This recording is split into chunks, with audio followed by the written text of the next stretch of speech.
So how do I do this thing called a pelvic floor contraction, or a kegal, as you might have been told it's called? Well, the first thing to spend some time doing is bringing awareness as to where that muscle is in your body. You know where your hand is. You don't need to be watching your hand or your foot or another part of your body that you can see to know that it's moving. But that's different with the pelvic floor. We can't see it. So how do we bring awareness to it? Well, I want you to have a think as you're sitting or standing watching this video about where those muscles are. I'm going to show you on a female pelvic health model where the pelvic floor is.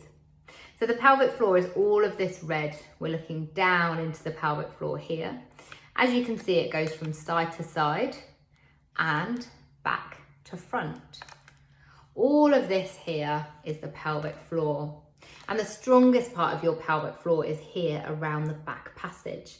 And research has shown that the best kind of cue for thinking about contracting the pelvic floor is to think about holding in wind.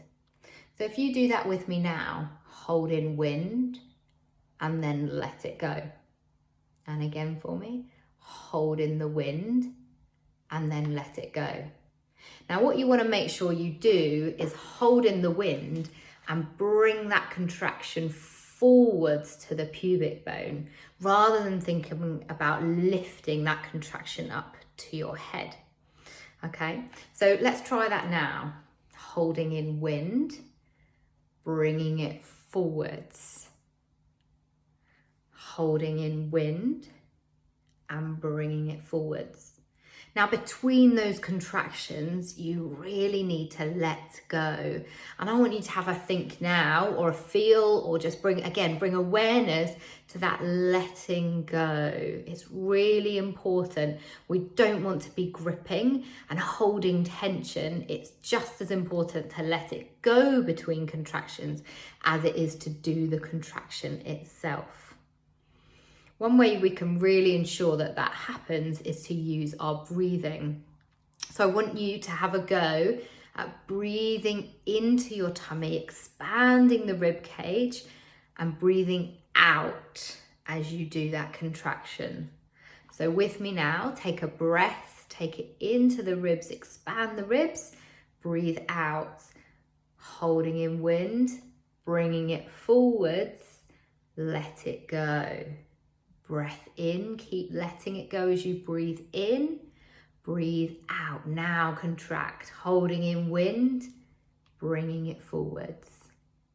And what you really shouldn't find that you do is grip the tummy muscles or your leg muscles. If you're sitting, you shouldn't feel like you're lifting up off the chair. A nice way that you could pop your hand on to have a little feel is to pop your palm of your hand on your pubic bone here. And then your middle finger coming down. And what you should feel as you do that contraction is your pubic bone gently moving away from your palm. And then as you relax and let go, the pubic bone feels that pressure into the palm again. All right, if you are struggling to do this at all, or you feel like you just can't feel it, you can't hold it for very long, even if you haven't got symptoms, this is so crucial to be working on at any stage in your life. So if you are struggling, try lying down. That's the first thing. Lying on your back or lying on your side can be much easier than sitting and so much easier than standing. And if you're still struggling, then get yourself booked in to see a pelvic health physio. I've been quite generalised in this video as to what works for people, but it is so individual. Feel no shame in seeking out support. I'd say 40% of the people that come to see me aren't doing it properly, and all of them aren't doing it as effectively as they could be. There's always something to work on.